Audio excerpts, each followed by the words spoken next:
Bonjour, bienvenue dans ce tutoriel sur les composantes fortement connexes. Dans un premier temps, nous ferons un rappel sur les graphes, une introduction au CFC, nous présenterons des algorithmes utilisant les CFC, les applications. Nous nous attarderons sur le fonctionnement de l'algorithme général, nous le présenterons et nous le déroulerons. Rappel sur les graphes. Un graphe est un ensemble constitué de sommets et d'arcs. On distingue deux types de graphes, des graphes orientés et des graphes non orientés. Sur cette figure, nous voyons un graphe orienté et le terme orienté vient du fait qu'aux extrémités des arcs, nous avons des flèches. Nous avons un graphe orienté qui, contrairement à la figure précédente, ne comporte pas de flèches aux extrémités des arcs. Introduction au CFC. Soit un graphe G. On dit qu'un sous-graphe de G est une composante fortement connexe ci. Pour tout couple de sommets AB dans ce sous-graphe, il existe un chemin allant de A à B et un autre de B à A. On distingue plusieurs algorithmes utilisant les CFC. Nous avons l'algorithme de Tarjan, l'algorithme de Kossaraju, l'algorithme général des CFC ou principe de marquage. Il y a aussi plusieurs applications des CFC. Les CFC peuvent être utilisés dans des réseaux de télécommunications ainsi que dans des réseaux de transport pour faciliter la communication entre deux points. Par ailleurs, les CFC sont souvent utilisés comme première étape de certains algorithmes tels que le problème de deux.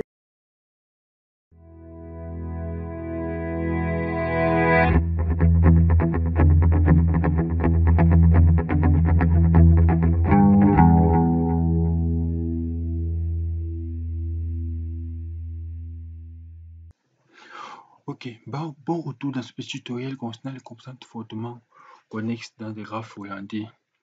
Dans cette partie, nous allons vous présenter l'algorithme général des composantes fortement connexes, ainsi qu'un exemple d'exécution d'application de ces algorithmes sur un graphe. Ok, tout d'abord le principe de l'algorithme. Étant donné un graphe orienté G, pour chaque sommet de ce graphe, nous marquons le sommet par un signe plus, ainsi que tous les successeurs de ce sommet et tous les successeurs marqués par un plus du graphe. Et nous faisons la même chose pour les prédécesseurs en les marquant d'un signe moins. À chaque itération d'un sommet du graphe, nous pouvons lire une composante fortement connexe en rassemblant tous les sommets qui contiennent à la fois les signes plus et les signes moins. De façon plus formelle, nous obtenons cet algorithme, implémentable dans n'importe quel langage de programmation selon le besoin. Une liste de composantes contiendra la liste des composantes de notre graphe, un parcours de chaque nœud du graphe, un parcours en profondeur pour marquer tous les précédents du nœud par un moins, puis un parcours en profondeur pour marquer tous les suivants du nœud. Une récupération de tous les nœuds marqués à la fois par un plus et par un moins pour former une nouvelle composante du graphe, et à la fin un retour de l'ensemble des composantes trouvées.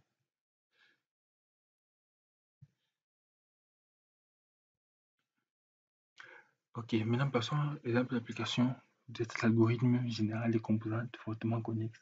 Pour notre exemple, nous allons appliquer notre algorithme sur ce graphe composé de 6 sommets. La première étape consiste donc à choisir un sommet et à marquer tous les nœuds suivants de ce sommet, ainsi que les nœuds suivants de ce sommet possèdent un plus par un plus. Donc là, nous marquons notre sommet 0 que nous avons choisi par un plus, puis son suivant, et ainsi de suite, tous les sommets, et ici suivant par un plus. La deuxième étape donc consiste à marquer tous les précédents et tous les précédents des précédents par un moins.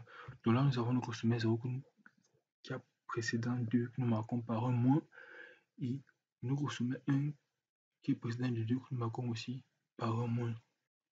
À la fin de cette deuxième étape, nous constatons qu'il y a exactement 3 sommets qui possèdent à la fois des marques plus et des marques moins. Il s'agit de nos 3 sommets 0, 1 et 2 qui forment donc notre nouvelle composante fortement connexe.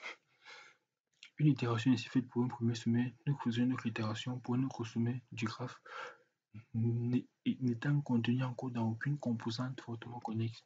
Nous choisissons donc pour cette deuxième itération sommet 4. Ok. Marquage fait après.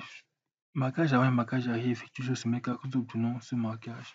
Nous avons le sommet 0 en plus, le sommet 4 en plus et moins, le sommet 5 en plus et moins. Nous concluons donc que les sommets 4 et 5 font partie d'une deuxième composante fortement connexe du graphe. Et en continuant ici notre algorithme sur le sommet restant, c'est-à-dire le sommet 3, nous rendons compte que le sommet 3 fait partie d'une seule composante où il y a le seul sommet.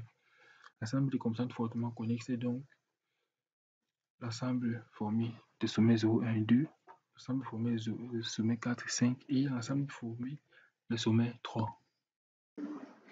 Ok, donc pour la suite, nous avons décidé de vous présenter notre code de détection des composantes fortement connexes dans un graphe. Bon, tout d'abord, nous avons décidé de représenter nos graphes sous forme de liste d'adjacence. Pourquoi? Parce qu'elle permet de prendre moins de mémoire que les matrices d'adjacence et parce que leur parcours prend moins de temps. Donc ici là pour notre exemple d'application avec 6 sommets, nous relions chaque sommet par la liste de ces suivants. Donc le sommet 0 là, il a un seul suivant qui est le sommet 1. Le sommet 1 a 3 suivants qui sont les sommets 2, 3 et 4 et ainsi de suite. Donc c'est sur ce graphe que nous allons appliquer notre code de Python de composantes fortement connexes. Okay. Pour Python fortement connexe. Donc comme nous avons décidé de représenter nos graphes sous forme de liste d'adjacence. Donc nous avons écrit une classe qui peut en permettre une liste d'adjacence. Cette classe comporte toutes les fonctions et méthodes liées au graphe que nous connaissons. En plus, nous avons deux tableaux très importants qui sont les marquages plus et les marquages moins qui vont nous aider dans notre algorithme de composantes fortement connexes. Une fonction df est suivante qui correspond au marquage avant à partir d'un sommet S, ainsi qu'une fonction df précédente qui correspond au marquage arrière. Et là, nous avons notre fonction CFC proprement dit qui respecte fidèlement l'algorithme présenté précédemment. Ok. Bon, notre graphe étant stocké d'un fichier JSON, nous devons d'abord le lire, nous passons un paramètre à notre classe graphe, et ensuite nous exécutons notre fonction CFC sur ce graphe. Ok, donc sans plus tarder, nous allons passer à l'exécution. Donc, je ouvre mon terminal.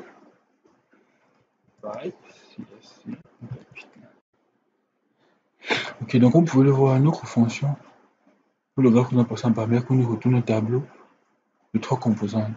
La première composante 0, 1, 2, composante 3, composante 4, 5, qui correspondent exactement au résultat que nous avons eu en déroulant l'une à la main.